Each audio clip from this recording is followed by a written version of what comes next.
RP Show continues. We're brought to you in part by CoolBet. Claim your welcome bet bonus up to $200 with the promo code RP200 at coolbet.com. Canadian viewers only. Sorry. Hey, Coach Mike Kelly. So wait. Commissioner Mike How you Kelly. doing, friend? I gotta How get you used. doing? I gotta get used to that. Commish. You and I are always going to just be Mike and Rod. Okay, can we just keep it like that? That's good. Okay. Yeah. Sounds good, Coach. Well, how about Coach? I appreciate that, Mike. Yeah, there you go. I don't listen. We're gonna get to the Continental Football League because you're the commissioner. And I'm Okay. seeing all this bold moves made by the Continental Football League, and I'll get to that. Do you have any time for anything other than that in football now as the commissioner? Like, what are you following right now the most besides your own league? Well, this is taking up quite a bit of time, but this is just rewarding work for me. I feel like it's a culmination of my entire career, everything that I've drawn on. I'm focusing into this, and I've got new energy. I'm still working with the company where I help families find athletic scholarship funding, but I'm going to retire from them on January 31st. They already know that, and then I'll be completely engulfed in this, and I'm completely engulfed right now. I just have to stop at night and make phone calls. But by the time we get to the end of January, I'll be done with that and just focusing on this league because I'm having a blast. This is so much fun, and Well, it's football, and that's yeah. I can kid myself all I want. I'm a football guy, and that's all I'm going to be. Well, we got 20 minutes here with all levels of football to get to, but I'll say this as the commissioner of a pro league now, and I want to get to the CFL division finals. I want to get to Ryan Dinwiddie going to Ottawa, and I want to get to the NFL, but it looks like you're down some weight. And while I could think you might be on the treadmill, I would think you don't have time to eat. I feel like you now have a job. You don't have time to eat. You look great, but you're down some Thank you. weight, aren't you? You're down some weight. I've taken off probably 15 or so. But you're down here in Florida. When you live in Florida, if you don't get outside, there's something wrong with you. There really is. I know. I mean, and I can't help myself but to get outside. And I'm always moving, whether I'm working in the yard or I'm going on bike rides, going to the beach, long walks, just to be outside all the time. My body feels completely different. I'm going to go up to Winnipeg the day after Christmas, and I'll probably stay all the way through January. People look at me and go, "Wait a minute, now that's reverse. What are you doing?" But when I'm up in the cold, my body just doesn't feel the same. And when I was a younger kid, I didn't understand why people wanted to come into this kind of climate as they got older. But I understand it a whole lot better now. The knees and the ankle and the shoulder, all of it, all feel better than it used to. Everybody here in Florida is happy. Everybody, it looks great. But here's the thing, everybody that's not in Florida, we got alligators, we got mosquitoes the size of birds. We got stay out. Don't come here. Stay out. Right. So let's. One of my daughters lives outside of Orlando, and I'll post something about where I live now, which is called the sailfish capital of the world. And I'll post something, and she'll immediately respond, "What are you doing? Don't let people know about this place. Stop doing that." And that's kind of the mindset here. Well, let's take care of business. Okay. Before we get to the CFL Continental Football League, so I see this headline. You actually sent me a thing. I clicked on it. It wouldn't open. Continental Football League taking bold strategy. What's the latest news with your, I don't want to say fledgling, I want to say the rebirthed Continental Football League? Yeah, well, we've got 3 teams named right now. We're going to name 2 more next week, and the interest that we're getting is phenomenal because people like the platform. They like the structure of what we're doing, and that whole bold moves things. I told you the last time I talked to you how impressed I was with what Mike Morreale did with the Canadian Elite Football or Basketball League, and I've been to several of their games, and in every game I went to, nobody left at the end of the game. Nobody was leaving early. They stayed there because they had a modified scoring system that kept teams in the game. So there was never any real blowouts. And it got me thinking. And, and then as we've been doing more research, and this has been going on for well over a year, I've been talking with people about this. And I was kind of advising and giving ideas. And then it started to grow, and then we kind of grasped onto this. But we want to, there's a unserved niche out there. Okay, everybody knows, I'm sure a lot of Canadians know also, but down the States here, in Division One, they got that transfer portal now, and you've got all these Mm. kids that have pie in the sky ideas that they can go play at another level. They're a really good player at one level. They think that they're going to get a big payday and go to another, and 43% of them end up not going anywhere. They end up losing their scholarships. They don't have any place to play. They don't know what to do. So this is going to be where they can go now. So the 50-man roster that we're going to have, 25 of those 50 men to go to camp. We're going to dress 36 on game day with 4 in reserve.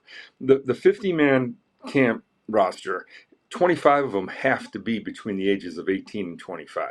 This is an Wow. opportunity league. We want to make sure that these are young kids that are getting a chance to develop and get seen. And I think what we're doing, we're checking out now with our lawyers have it looking at it, is that the way we've structured how these kids will get paid is that I don't think it's going to affect their name, image, and likeness. So that doesn't affect their eligibility. I see basketball signing guys out of the NBA G League and they're going into the NCAA. I don't think we're going to be affected. And so these kids now can come play here, get another season on tape, and then go back to the NCAA. And then there's other ones that we're targeting the NFL and the CFL that were your developmental league.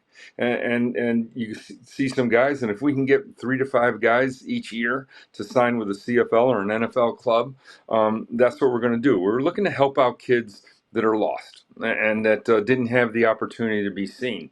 Now, the other thing was, I talked about extensively is that I've worked in in player personnel and pro personnel in both the CFL and the NFL.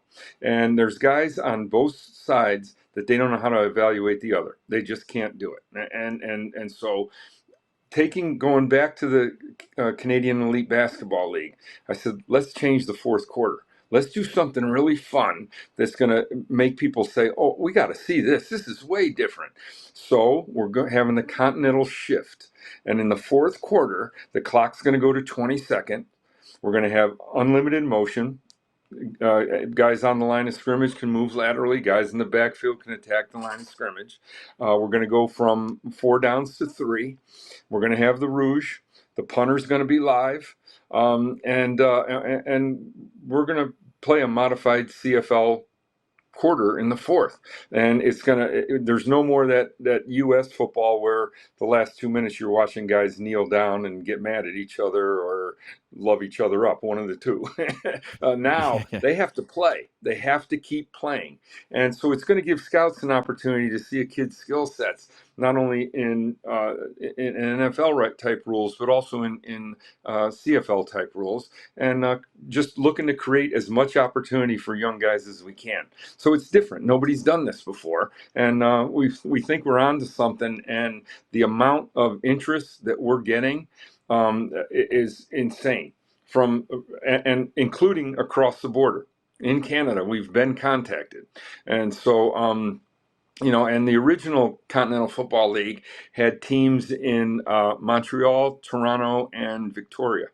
So this isn't anything that is so different. It's just a rebooting, but the continental shift is going to give people something else to look at.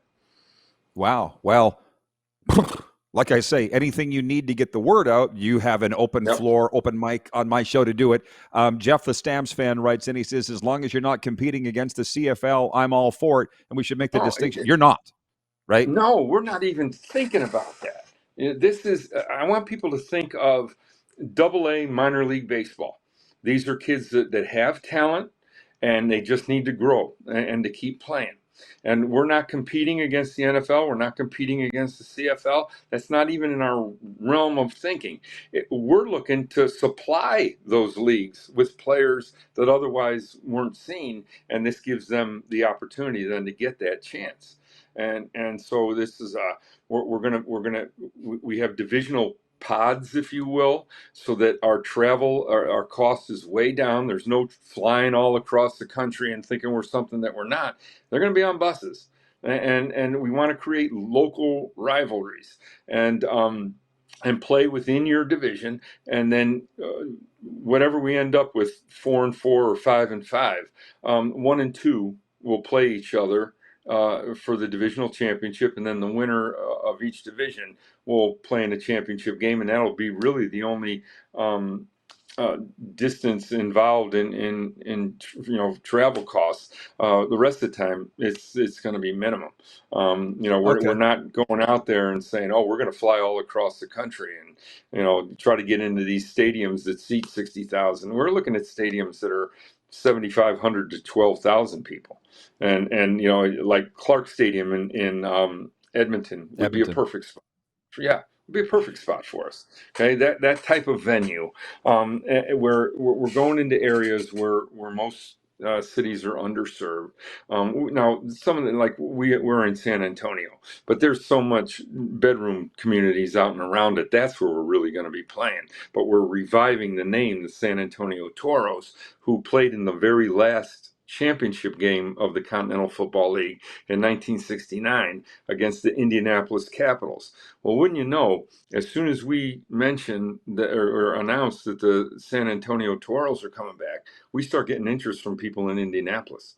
So it's a revival, and we want that hometown feel, inexpensive to take a family to a game and get local heroes. We want the kids to wear their team's favorite player's jersey to school rather than some mythical player that they only ever see on television on Sundays. We want them to go to school with a guy that they shook their hand with and walked off the field with them, the night that they played. So a little different approach, but we think it's a niche that hasn't been addressed. And if it has been addressed, it hadn't been addressed properly.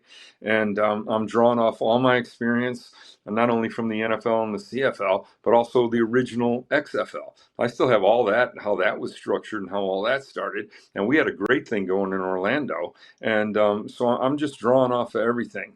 And Yeah. and it's fallen into place.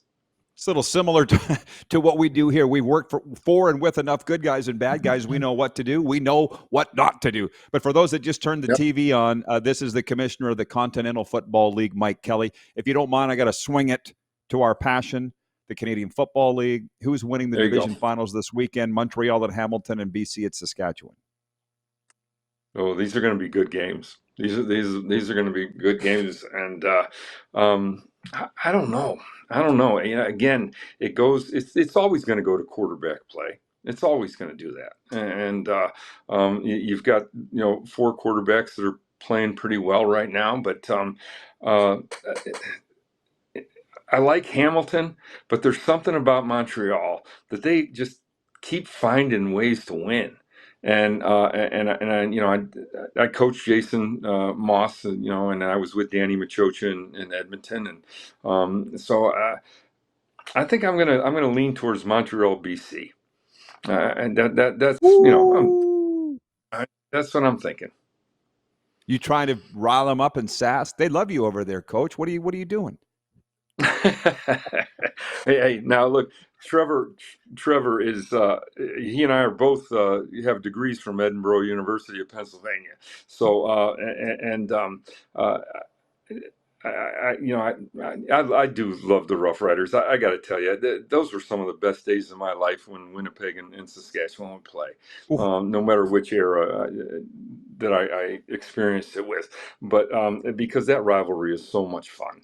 But I don't know. I just, I that's just my feel right now. I'm It trying could to be get any I'm of the trying to get 4. your goat. Yeah, Yeah, pick whoever you I want. I know. don't care. Just trying to get your goat. I really want to know what Dunnigan says because he picks the Grey Cup combatants before the season ever even kicks off.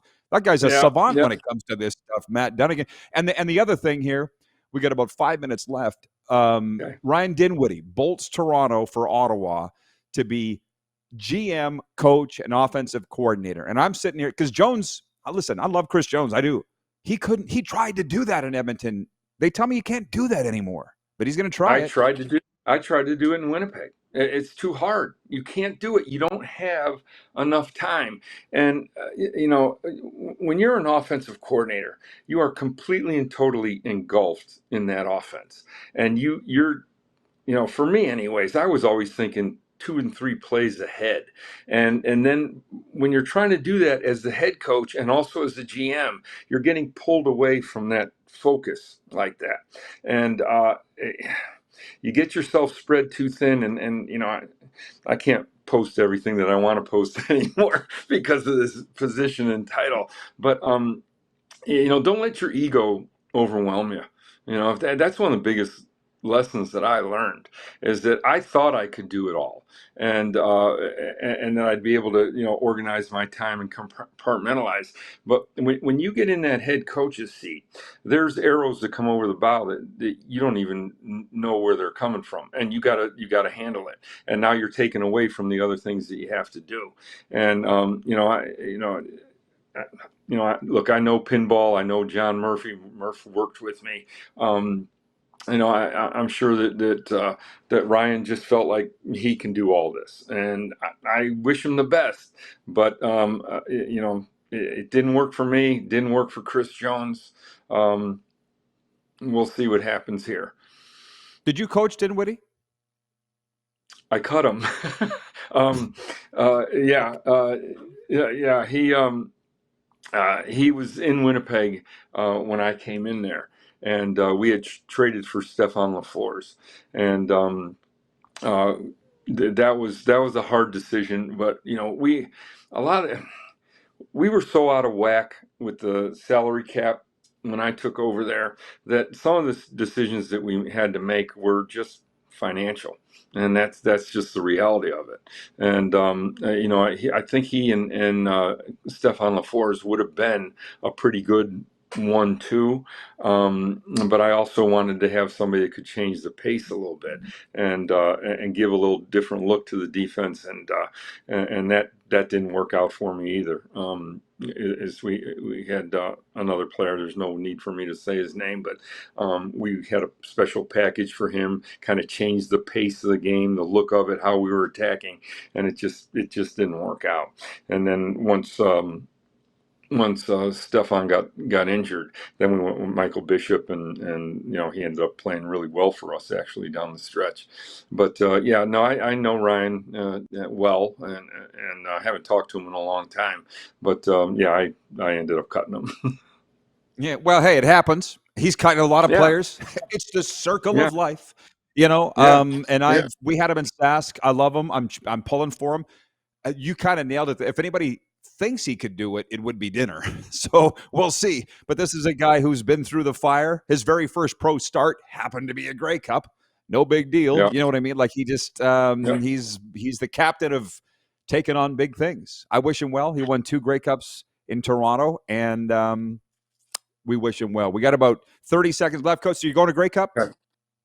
No, I got so much going on with this Continental League right now. Like I said, next week we're going to announce 2 more teams, and I'd love to go up, but I'm not. I'll be up in Winnipeg the day after Christmas, though. Yeah. So no, Okay. no, I'd love to be there, but not this year.